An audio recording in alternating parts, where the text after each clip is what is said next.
Доброго ранку, дітки маленькі. Ранок почався сонцем привітним. Треба на двір поспішати, сонцю радіти, гуляти. Одного сонячного дня дівчинка Полінка вийшла на прогулянку. Сонечко привітне рано вранці встало. Дівчинку Полінку гуляти погукало. Дівчинка маленька дивиться в віконце. Радісна вона, бо на дворі сонце. Дівчинка Полінка по садку гуляє, а рум'яні щічки, наче сонце сяють. Сонце ясне, небо блакитне, але не завжди так буває. Грози бушують, громи б'ють, на небі хмаринки кружляють. Погода різко зіпсувалась, насунулась велика темна хмара, і Полінка побігла додому.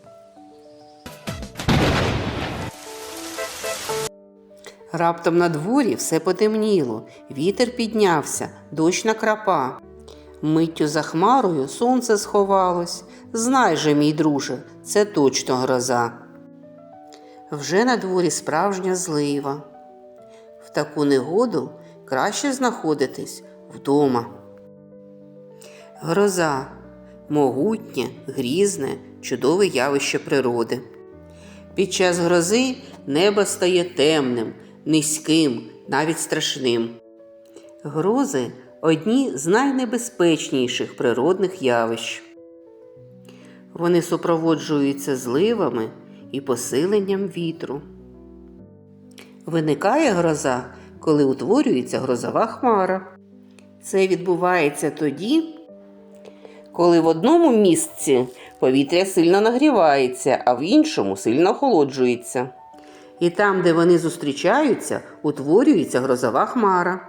І виникають розряди блискавки. Блискавки бувають різні за кольором. Бувають червоного кольору. Можуть бути жовтими, а також білими.